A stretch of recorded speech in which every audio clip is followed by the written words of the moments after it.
Cowboys hour-long press conference to get you set for the NFL draft, and we were able to track her down to kick off the commercial-free expressway on the home of America's team here on Shan RJ and Roberto. Good morning, Jane. How are you?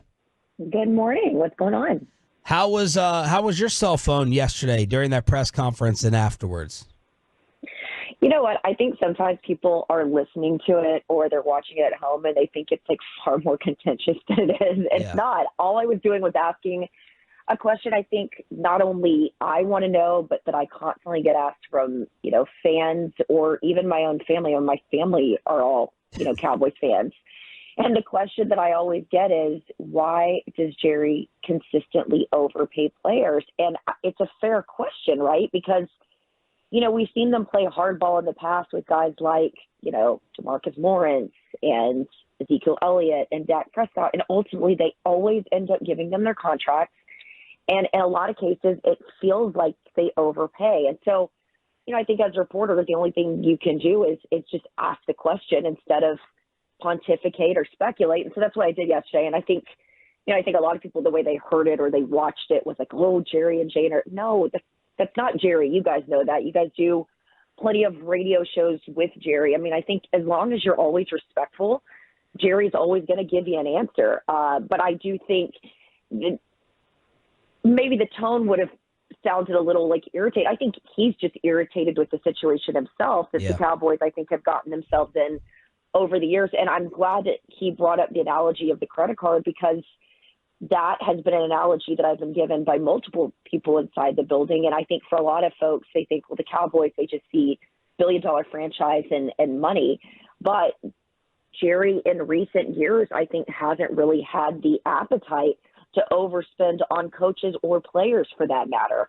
And so what you're seeing here is him trying to show some financial frugality. And I was joking with him yesterday, I've had to learn it at a later age. And it's something that we've killed the Cowboys for years, right? Overpaying players. And he was simply reminding a lot of fans and folks like myself in the media, you guys have killed me in the past for overpaying players, and we're just not going to do that. Unfortunately, I think his history has shown they talk a certain game, as they did with Ezekiel Elliott. Remember, Ezekiel Elliott doesn't deserve Todd Gurley money. Well, he sure got it. So we'll have to see what their appetite is for, waiting to see how these things flesh out. And to be fair, they can wait with Micah Parsons, right? They can wait with CeeDee Lamb, and Dak Prescott is under contract, so they technically don't have to do anything. Well, they can wait, but, that's why I loved your follow-up question of, okay, if you wait in the National Football League, the price goes up. So what did you make of their response to the question and their philosophy of waiting when Jerry says, well, I want to see more leaves fall? It's called option quarterback. What did you make of their response and their philosophy? Because to me, you just end up costing yourself more. That's what I heard. But I think what they're essentially looking to do is, I think Justin Jefferson, they're waiting for that leaf to fall. Like, what's that number going to be? I think my only pushback was, why don't you set the number? Go back to the player, make him feel respected with his APY, and then just throw the guaranteed money at him. It feels simple to us, but again, I don't have the checkbook, nor do I have the pen. But that's simply where my questions were coming from, is why allow another team to set the market now? Because, remember when we were all scoffing over Dak Prescott and $40 million? Yeah. Y'all are going to hate it when you hear what the eye-watering number is going to be for, Dak here in a little bit, Or I could see Dak, and we've seen it before, pulling the Kirk Cousins. And I think, unfortunately, a lot of fans, you might criticize him for some of his postseason success or lack thereof, but quarterbacks don't grow on trees. And I feel like he's done a really good job for this franchise. And yeah, you do have to put the pieces around him. And unfortunately, the Cowboys haven't done a great job of that at all times. Although I would argue, I think they really did try to go all in last year, which is essentially what Steven said. Look, we won the offseason, but we didn't win the postseason. So, you'll hear them.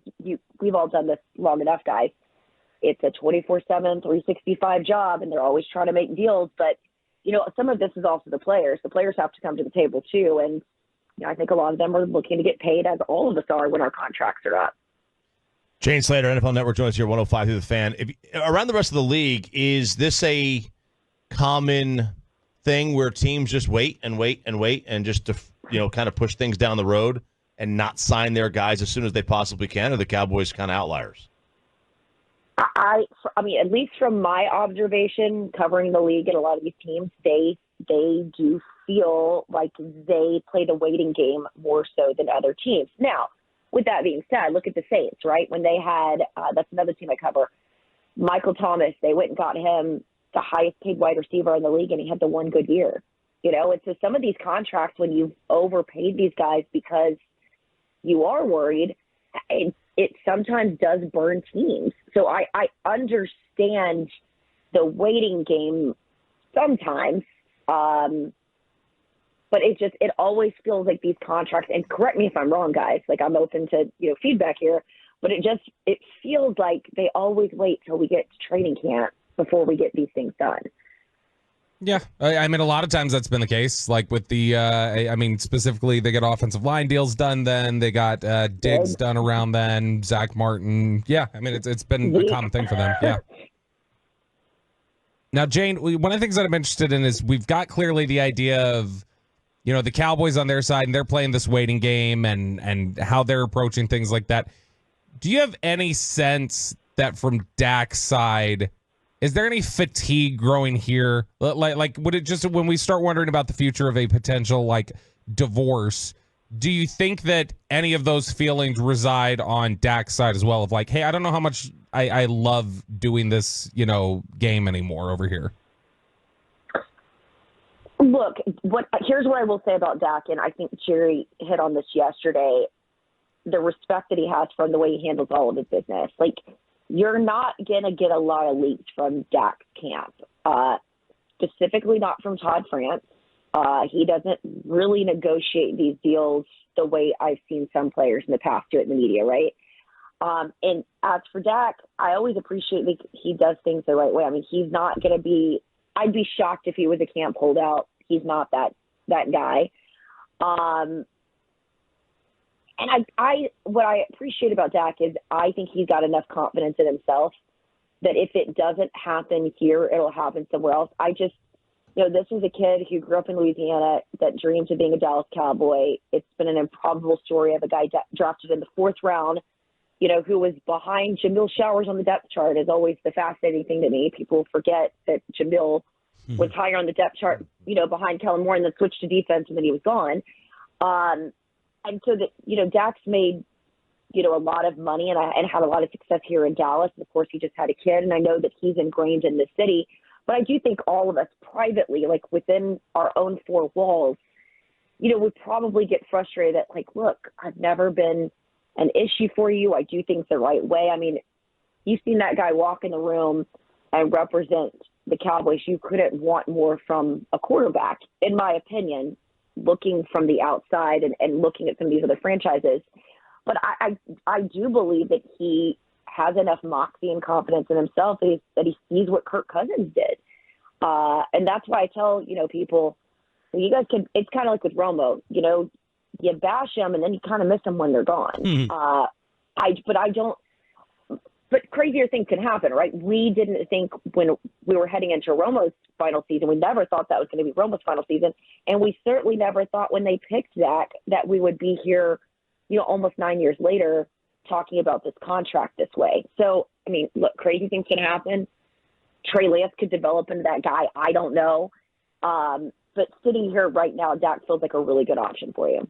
Jane Slater on the D&M Leasing Hotline. Speaking of agents, Adam Schefter with the info about 30 minutes ago that Mike McCarthy has hired Don Yee to represent him. Jane Yee, as you know, represents Jim Harbaugh, Sean Payton, Tom Brady, and Brian Broaddus. Yeah, I mean, look, listen, Don Yee's a powerful player in this business. I do find that very interesting. I hadn't seen that yet. Yes. Well. Yeah, I mean, look, what are you going to need an agent for when you're not going to have another contract negotiation? Jeez, I don't understand. Get him canceled on Fridays. Sorry. Jerry was pretty direct at the end yesterday, Jane. I don't want to blink. There is no blink in saying that Dak Prescott is the quarterback that we want. Do you believe that, and that right now this just is a negotiation, or do you think there's any more wait and see of if we lose to Green Bay again in the first round, we're going to move on from you? Like, do you believe, Jerry, when they say that, like, we definitely want him here for the long term? I find it hard to believe that Dak won't be here. Mm-hmm. We've seen them, have these tough talk. I mean, I was shocked that Tyron Smith came back last year, quite frankly. I mean, I honestly thought Tyron Smith was going to be gone after last year. So I could see, I would be shocked if Dak wasn't here, but I do think that there is going, in order for that to happen, Dak and Todd France are probably going to have to negotiate a little bit more along the side of the Cowboys in order to make this thing work. I mean, the Cowboys have literally, I think, talked themselves into this.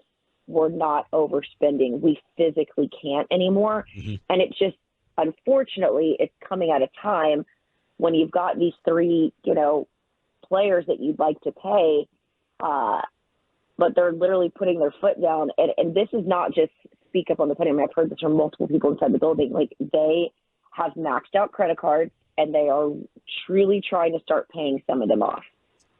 Jane, anything else jump out from the presser, or would you like to preview the draft and what you think that they could be looking at or thinking? I think they absolutely have to go offensive line. I thought it was interesting that Mike McCarthy said that, or Jerry said it, that Mike McCarthy wanted offensive linemen, although remember last year I was told over and over it was a tight end in the first round, so neither here nor there. But Mike wanted that offensive line in the first round, according to Jerry. This is the year that you absolutely have to go and do it, particularly with the departure of Tyler Biadasz. Although I think they feel good with Brock Hoffman. They're in the interim. I think Brock's got one more year. We've been hearing Brock's name over the last year, but I know that they're at least feel comfortable with him there if they had to. But I think that they're going to absolutely have to go find an offensive lineman. I think they need to go find their next Tyler Smith to plug and play on that line. I mean, Tyler Smith has been so versatile for you, and I think that's the sort of versatility that they're looking. I mean, I would be shocked if they don't go after a Graham Barton, a Tyler Guyton, or an Amarius Mims. So those are like the three names that I'm looking for in the first round. And then I think where it's going to be interesting is, are they going to reach for a running back with, pick 56? Are they going to land on a Brooks, land on a Trey Benson? I do know that they think that this draft is pretty deep in terms of running backs and offensive linemen. So I think that those are the two areas they address first. And then obviously I think they've got to go after a linebacker. The one linebacker I'm keeping an eye on, and I did ask about yesterday, was the North Carolina State linebacker has got the history issues. Bobby, you and I have talked about this. I was like, oh, so the Cowboys are going to grab him. Yeah. Because, they picked a lot of linebackers with injury issues, but man, those injury issues, the Jalen Smiths of the world, the Sean Lees, the Leighton Vander Esch's, I don't know that that's necessarily worked out for them in years past. So I think we'll see how they approach that this year. But offensive linemen, I mean, they have hit it out of the park every time they've gone to the first round. So it's too perfect to mess that up. I would be shocked if they're not going offensive line in the first round. Slater, give me the % chance that they shock the world and go with Bobby's worst situation, which would be a quarterback in the first round. Well, with them picking at 24 and they're expecting to have a run on quarterbacks, as many as 6 in the first round, I would be very shocked by that. But I was shocked by Trey Lance. I am where y'all last year, so was Dak. Every time the Cowboys are moving different in recent years, so I never quite know what to expect from them these days. So basically, your dad, or what I heard yesterday in the press conference, is your dad is pissed off and fed up. That's what I heard. Oh, he gets so annoyed. I don't know if you'll have this dad. Like he used to have a Texas flag and a Cowboys flag, and the minute that team started struggling, and it could be as early as the second quarter, he'd walk outside, pull that flag down, and march back in. One time, he got a Miles Austin jersey. I'll never forget this. And he literally took it back to the store. Gotta keep the tag on it. That's right. So I feel like I have a unique pulse on this fan base. I always just ask myself, what would Tom do? And Tom is not happy right now at the Cowboys. What are your draft responsibilities? Where are we going to be seeing you? It's so weird. This is the first year they're not putting me with the Dallas Cowboys. I saw Ed Werder's not there either. He's going to be in Denver. They have me anchoring Good Morning Football from home. So Good Morning Football. Wow. So they're returning this year. So I'll be with Peter Schrager, Kyle Brandt, and Jason McCourty. They'll be in Detroit, and I'll be anchoring from home. So good times. Awesome. Great job yesterday. You ended up being the star of the press conference with all the Tolos. Thank you for the time this morning, and keep killing it. Love you guys. Jane Slater, NFL Network on the D&M Leasing Hotline.